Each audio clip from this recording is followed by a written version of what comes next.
भारतीय किसान मजदूर यूनियन के राष्ट्रीय अध्यक्ष ओमपाल भाटी ने सुनी किसानों की अनेकों समस्या।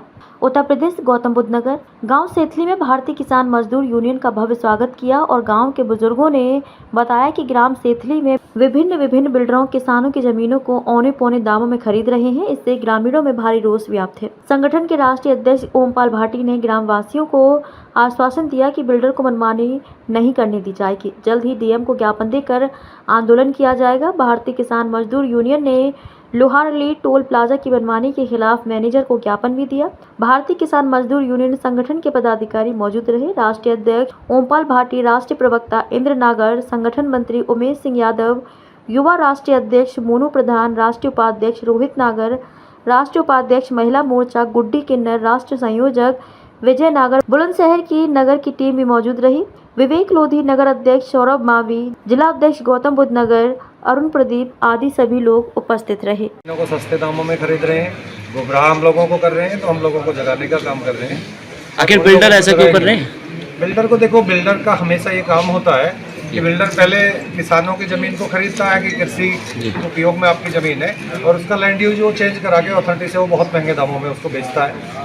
आने वाले टाइम पे यहाँ सुपर नोएडा आने वाला है, उस चक्कर में यहाँ बहुत सारे बिल्डर उतर चुके हैं क्योंकि अथॉरिटी से उनके पहले ही कॉन्टैक्ट हो जाते हैं। हमारे किसानों को इस बात की जानकारी नहीं होती और यही अलग जगाने के लिए हम लोग गाँव जा रहे हैं। इसी क्रम में आज हम सेथली गाँव में आए हैं। बहुत जल्द हमारा एक बहुत बड़ा प्रोग्राम लोहारली गाँव में भी होगा। हमारे राष्ट्रीय अध्यक्ष जी हैं, वहाँ के लोहारली गाँव में होगा। जितने भी अगल बगल के गाँव में सब में जहाँ सुपर नोएडा आ रहा है, हम हर गाँव में जाएंगे और लोगों को जागरूक करेंगे। बहुत बहुत राष्ट्रीय अध्यक्ष जी, आज जो सभा बैठाई गई है, मतलब किस कारण बैठाई गई है? और आपने टोल पे भी सारी किसान यूनियन वहाँ पे इकट्ठे हुए थे, आखिर क्या वजह रही ऐसी? देखो, टोल पे हम गए थे, पहले भी हमने उन्हें अवगत कराया था कि भाई हमारी यहाँ से ज़मीन, आप हमारी ज़मीन लेंगे, हमारी ज़मीन पे रोड निकले हैं और यहाँ रोडों में गड्ढे हो रहे हैं और इन पे तो आप काम कर नहीं रहे हो। बस टोल लेने पर हम इधर से सेथली से चढ़ते हैं और नंगला या लोहारली में उतर जाते हैं, 160 रुपये उनके सीधे बन जाते हैं। हमने उनसे कहा कि यहाँ से 10-15 किलोमीटर तक जितने भी गांव पड़ते हैं उनका टोल फ्री करा जाए, उनका कार्ड देख के उनको फ्री किया जाए और संगठन का एक भी आदमी आपको टोल नहीं देगा, क्योंकि ये किसानों का संगठन है, किसानों के लिए काम करता है। हम किसी भी संगठन के किसी व्यक्ति से और अपने यहाँ क्षेत्र के किसानों से किसी से भी आपको टोल नहीं लेने देंगे। हमने वहाँ संगठन से उनको एक ज्ञापन दिया और उनको कुछ नंबर नोट करा दिए कि आप इन नंबरों को रखिए, इन नंबरों से आपको मैसेज आएंगे, जो भी मैसेज आएंगे वो गाड़ी आपको निकालनी पड़ेगी। अच्छा, आपने पहले भी तो ये जो टोल है इस पर भी आपने पहले भी धरना दिया था, तो पहले भी किया था, तो लेकिन ऐसा अब दोबारा ऐसा अभी क्या है कि टोल ये इनका कुछ टाइम होता है कि 1 साल बाद ये दूसरे को चेंज कर देते हैं। 1-1 साल का इनका वो होता है। तो अब दूसरे लोग आ गए हैं वहाँ, जब दूसरे लोग आते हैं तो कुछ ना कुछ खुराफात करते हैं जी। अब उनकी खुराफात के लिए हमें वहाँ संगठन को वहाँ धरना देना पड़ता है। वहाँ अधिकारी आ जाते हैं, वो बीच में आके वो समझौता कराते हैं कि नहीं, आगे से आपके यहाँ के किसानों से कोई आपसे टोल नहीं लेगा, इसलिए हम वहाँ दोबारा गए। अच्छा, अब आपका क्या विचार है? हम यहाँ सेथली गांव में आज आए हैं। अभी मेरे भाई बता रहे थे कि ये लोग क्या कर रहे हैं कि सर्किल रेट का तो हमें चेक दे रहे हैं। सर्किल रेट के अगर 20,000 रुपये बनते हैं, 10,000 रुपये बनते हैं, तो सर्किल रेट का तो चेक दे रहे हैं। लेकिन अभी हमारे भोले भाले किसानों को पता नहीं है कि वो सर्किल रेट का चेक दे रहे हैं, वो तो 1 नंबर का हो गया। अब उससे आगे ये अपने काले धन को हमें दे रहे हैं। अब हमने अगर वो बैंक में जमा कर दिया तो हम पे उसका टैक्स लग जाएगा। गवर्नमेंट हमसे पूछेगी कि पैसा कहाँ से आया। अगर आपने ये कहा, क्योंकि हम बोले भाले, अगर हमने ये कहा कि हमारी ज़मीन का पैसा है, तो वो कहेंगे ज़मीन तो आपकी 20 लाख रुपए में बिकी थी, उसका तो आपको चेक मिल गए, 10 लाख कहाँ से आए? तो आप उसको प्रूफ नहीं कर पाएंगे। हम उसको जब प्रूफ नहीं कर पाएंगे तो गवर्नमेंट हम पे टैक्स लगा देगी और यहाँ तक कि खातों को सीज कर देती है गवर्नमेंट कि ये 2 नंबर का पैसा है। ये चालाकी से, ये बिल्डर चालाकी करते हैं और चालाकी करके हमें अपने 2 नंबर के पैसे को हमें दे देते हैं। तो हम ये चाहते हैं कि अगर वो 35 में, 40 में, जहाँ तक भी किसान से समझौता है, पहले तो किसान हमारे बिना समझौते के ज़मीन नहीं बेचेंगे, जहाँ तक भी समझौता होगा किसानों का, उस पैसे को हम चेक के द्वारा ही लेंगे। वो हमें चेक दे, पूरी जितनी भी जमीन हमारी 35 की, 40 की, 50 की, करोड़ रुपए की अगर हमारी जमीन बिकती है तो 1 करोड़ का हम चेक लेंगे और उसको हम बैंक में ही क्लियर करेंगे, नगद पैसा हम नहीं लेंगे। इसी को लेके हम गांव-गांव जा रहे हैं। यहाँ 60-65 गाँव में great Noida, super great Noida यहाँ बसने जा रहा है और यहाँ के लोगों को जागरूक कर रहे हैं, क्योंकि हमारे भोले भाले किसान अब तक खेती करी है सबने, सबको सारी कुछ पता नहीं है, तो हम जाके जागरूक कर रहे हैं। यही हमारा उद्देश्य है और एक संगठन में हम ज़्यादा से ज़्यादा लोगों को जोड़ रहे हैं और उनको जागरूक कर रहे हैं। किसानों की अभी फसल भी बहुत खराब हुई थी।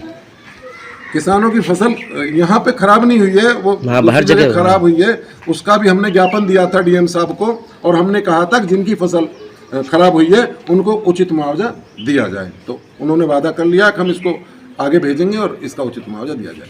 क्या नाम है भैया आपका? जी, मेरा नाम अजीज भाटिया। अच्छा, आज जो भारतीय किसान मजदूर यूनियन की आज जो मीटिंग यहाँ हुई है, क्या मकसद है? मतलब यहाँ पे आगे मीटिंग आपने क्यों रखी पाई है? मीटिंग इसलिए रखी है कि जैसे कि सुपर नोएडा की घोषणा अभी हो चुकी है जी, और हमारे बीच में जो हमारे संगठन है लोगों को जागरूक करता है और जी, जो जितनी भी हमारे पदाधिकारियों ने बात करी है वो वास्तव में एक फैक्ट बात है। जी। जो प्रवक्ता साहब ने जो बात कही है कि लोगों को इस तरह गुमराह किया जाता है कि जब तुम्हारी जमीन बीच में आ जाएगी तो उसमें जो ना ही रास्ता होगा ना ही कुछ होगा, तो ये भ्रम फैला के बिल्डर जो हमारी ज़मीनों को लूटते हैं, सारा काम इसी पे चल रहा है। तो संगठन इसके लिए मजबूती से लड़ेगा और हर किसी को न्याय दिलाने का काम करेगा। और जो ज़मीन लूटी जा रही है, अभी बिल्डर क्या, जो भाई ने बहुत ही अच्छी अच्छी बात बताई है कि 50 लाख 60 लाख भी वो देने के लिए तैयार हैं, लेकिन उसका क्या है कि जो भी सर्किल रेट है, जो 6 लाख हो, 7 हो, 10 हो, वो सर्किल रेट का चेक दे रहे हैं, बाकी जो है वो कैश में पैसे दे रहे हैं।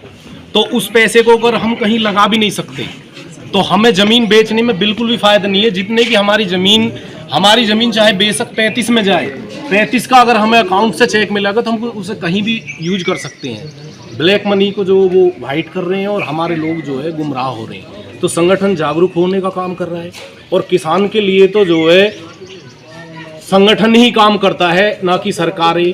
पत्रकार भी आजकल तो बहुत जो है सरकारों के उनके चापलूस हैं, एक कोई मामला हो जाए उसी पे सब जाएंगे। किसान के लिए कभी किसी ने कोई अच्छी चीज़ दिखाई नहीं है, किसान के पास वो जाते ही नहीं है। किसान के पास अगर कोई भी मीडिया में देख लो, किसान के लिए अगर कोई भी अगर वीडियो या किसी न्यूज़ एंकर ने किसी ने भी अगर कवरेज करी हो, किसान को समस्या क्या है, उसकी ज़रूरत क्या है, किसान को किसी चीज़ को से बिल्कुल अलग रखा हुआ है, बस ज़मीन के लिए आते हैं।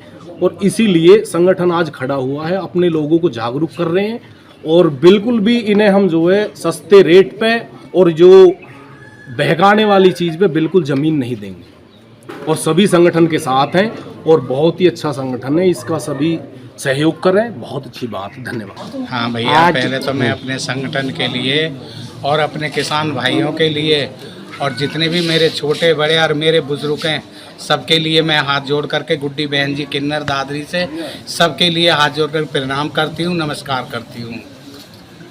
आज जो मीटिंग जो हुई है, आप यहाँ पे आए हैं तो कुछ कहेंगे इसके बारे में? हाँ भैया, मेरे भैया साथ हैं जो मेरे बड़े नेताजी हैं, जिनके पीछे हम सारे रहते, मेरे ओमपाल भाटी जी, उन्होंने भी कहा है और मैं भी कहूँगी कि ये बाहर के जो बिल्डर आ रहे हैं, ये हमारे क्षेत्र में हमारे किसानों का ये बावला बना रहे हैं और ये लूटमार करनी चाह रहे हैं और ये सस्ते में हमारी ज़मीनों को, हमारे किसान भाइयों की ज़मीनों को ख़रीदना चाह रहे हैं।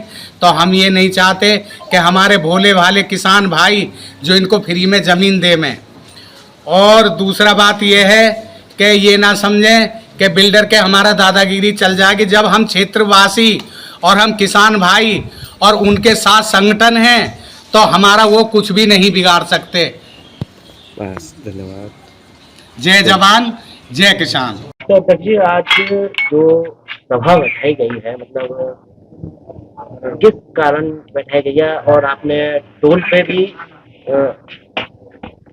सारे किसान यूनियन वहाँ पे इकट्ठे हुए थे, आगे क्या वजह रही है?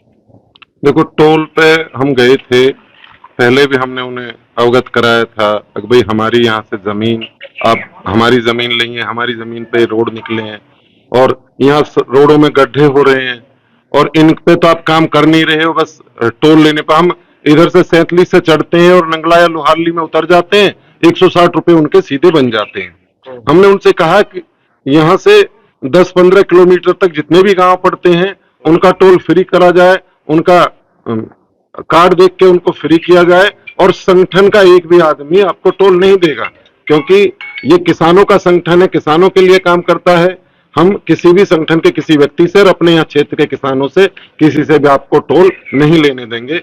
हमने वहां संगठन से उनको एक ज्ञापन दिया और उनको कुछ नंबर नोट करा दिए कि आप इन नंबरों को रखिए, इन नंबरों से आपको मैसेज आएंगे, जो भी मैसेज आएंगे वो गाड़ी आपको निकालनी पड़ेगी। अच्छा, आपने पहले भी तो ये जो टोल है इसमें भी आपने पहले भी धरना दिया था, तो पहले भी किया था, लेकिन ऐसा अब दोबारा अभी क्या है कि टोल ये इनका कुछ टाइम होता है कि 1 साल बाद ये दूसरे को चेंज कर देते हैं, 1-1 साल का इनका वो होता है। तो अब दूसरे लोग आ गए हैं वहाँ, जब दूसरे लोग आते हैं तो कुछ ना कुछ खुराफात करते हैं। अब उनकी खुराफात के लिए हमें वहाँ संगठन को वहाँ धरना देना पड़ता है, वहाँ अधिकारी आ जाते हैं, वो बीच में आके वो समझौता कराते हैं कि नहीं, आगे से आपके यहाँ के किसानों से कोई आपसे टोल नहीं लेगा, इसलिए हम वहाँ दोबारा गए।